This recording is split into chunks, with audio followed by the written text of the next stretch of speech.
एक बड़ी पुरानी कहावत है, अक्लमंद को इशारा और अहमक को फटकारा। भारत ने चीन को अब 54 देशों में रोक दिया। जो अमेरिका और फ्रांस नहीं कर पाए वो भारत ने कर दिया। तो वहीं दूसरी तरफ पड़ोसी पाकिस्तान के एक ऐसे सेक्टर पर भारत ने सबसे बड़ी तबाही छेड़ी है जिससे कि गिड़गिड़ाने और बिलबिलाने की नौबत आ चुकी है। पाकिस्तान के अंदर बिना गोली चलाए ही ऊपर जाने का रास्ता तय हो चुका है। जानेंगे भारत ने ऐसा क्या किया है, इसके अलावे बहुत कुछ। आइए जानते हैं इन खबरों को विस्तार से। ये जो अफ्रीका के देश है ना, अफ्रीका के देश हमेशा से अमेरिका की राजनीति के शिकार बन गए। अमेरिका ने अफ्रीकी देशों की तरफ देखा नहीं। शुरुआती दौर में जब ये अपना इन्वेस्टमेंट वगैरह बढ़ा रहा था तो इसका ध्यान चीन जैसे देशों पर था, अफ्रीकी देशों पर कभी नहीं था। जो गलती सोलोमन द्वीप में ऑस्ट्रेलिया ने की है वही गलती अमेरिका ने की। उस वक्त फ्रांस ने बहुत ज्यादा इसमें प्रभाव जमाने की कोशिश की लेकिन बरकरार नहीं रख सका फ्रांस। और फ्रांस जब इसमें घुसा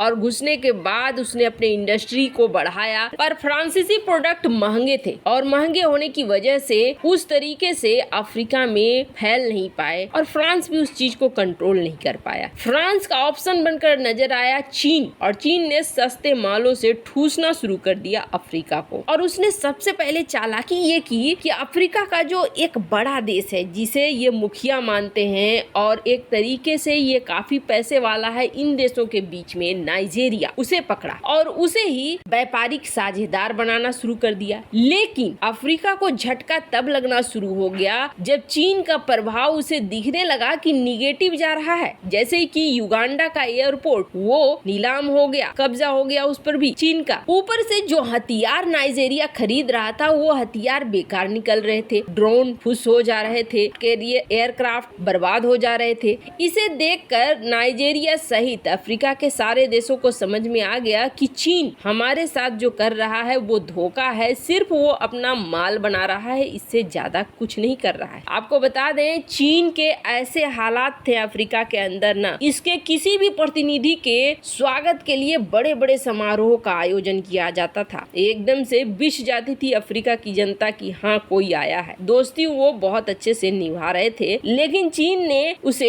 धोखा दिया। यहाँ तक कि ये भी खबरें आने लगी कि अफ्रीका के जो सरकारी बिल्डिंग्स हैं वहाँ पर ऐसे कैमरे लगाए गए हैं, ऐसी ऐसी जगहों पर जासूसी उपकरण लगाए गए हैं जो चीन को खबरें पहुँचाए। चीन हो गया बदनाम। अमेरिका पर जहाँ यकीन ही नहीं करते हैं अफ्रीकी देश तो वहीं चीन भी बदनाम हो गया। इन दोनों के बीच अब भारत की एंट्री होती है और भारत ने अफ्रीका में क्या प्रभाव बनाया है उसका आप उदाहरण देखिए। कल अफ्रीका दिवस था और अफ्रीका दिवस पर चीन के लिए अफ्रीका बहुत अच्छा एक व्हाइट पेपर निकालता है जिसमें घोषणा पत्र होता है कि ये हमारा प्रमुख साझेदार है, ये बहुत ही रणनीतिक रूप से अच्छा है वगैरह वगैरह, मतलब अपना दोस्ती दिखलाने की बात होती है। पर इस बार चीन के लिए ये व्हाइट पेपर नहीं निकाला अफ्रीका ने, बल्कि ये व्हाइट पेपर भारत के लिए निकाला और ये कहा कि भारत हमारा एक बहुत अच्छा पार्टनर और रणनीतिक रूप से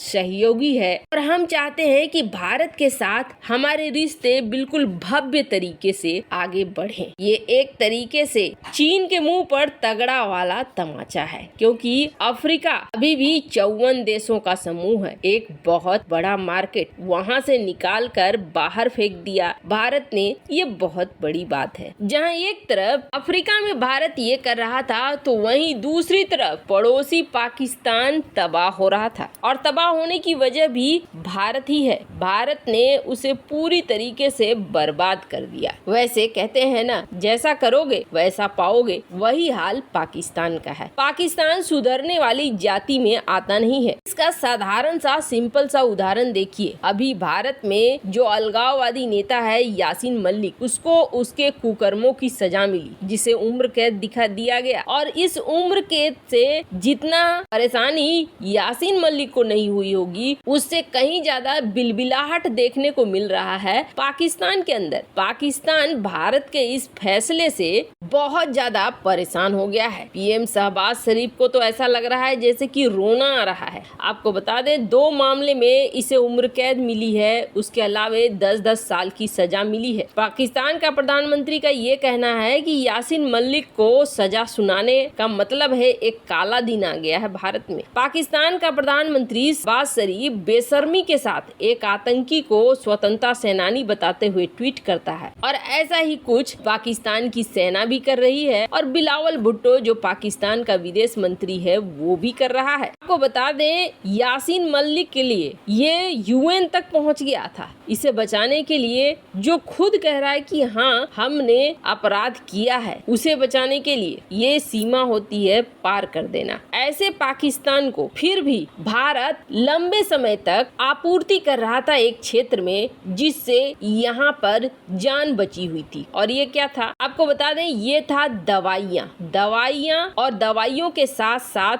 रॉ मटेरियल। अब यहाँ तक बेशर्मी की हद देखिए पाकिस्तान के जो फार्मा इंपोर्टर थे वो मार्च महीने तक करीब $4,30,000 का माल मंगा चुके थे और ऐसा पैसा नहीं दिया था, यानी ये पेमेंट बकाया रख लिया था। अब ये इस हालात में चाह रहे थे कि भारत के साथ फिर भी व्यापार दवाइयों का होता रहे, क्योंकि दवाइयों का रॉ मटेरियल और दवाइयाँ बनाने में भारत नंबर 1 पोजीशन में है। पर भारत ने ये सप्लाई अब बंद कर दी है। बात भी सही है, उधार का खाता कब तक चलेगा, पाकिस्तानी भरोसे के लायक नहीं है। अब उससे स्थिति क्या बदली है पाकिस्तान के, वो समझिए। पाकिस्तान के अंदर हाहाकार मच गया है और वो हाहाकार अब देखने को मिलने लगा है। एक तो भारत ने ये एक्सपोर्ट करना कम कर दिया है, एकदम ना के बराबर कर दिया है, तो वहीं दूसरी तरफ पाकिस्तान के सरकार ने भी अब अपने घरेलू मार्केट में पैसे उगाने के लिए, चूंकि स्थिति पाकिस्तान की भी बहुत खराब है, दवाइयों के इंपोर्ट पर 17% का टैक्स भी लगा दिया है। स्थिति ये हो गई है, एक तो रॉ मटेरियल मिल नहीं रहा है, ऊपर से सरकार अलग से पैसे मांग रही है। भारत के साथ व्यापार पूर्ण रूप से चालू नहीं कर रहा है पाकिस्तान। अब हालात ऐसे हो गए हैं कि जो पाकिस्तान के ड्रग मेकर्स हैं, यानी कि जो दवाइयां बनाते हैं, वो उन्होंने अब धीरे धीरे ये कहना शुरू कर दिया है कि कुछ ही दिनों में 600 से ज्यादा फैक्ट्रियां दवाइयों की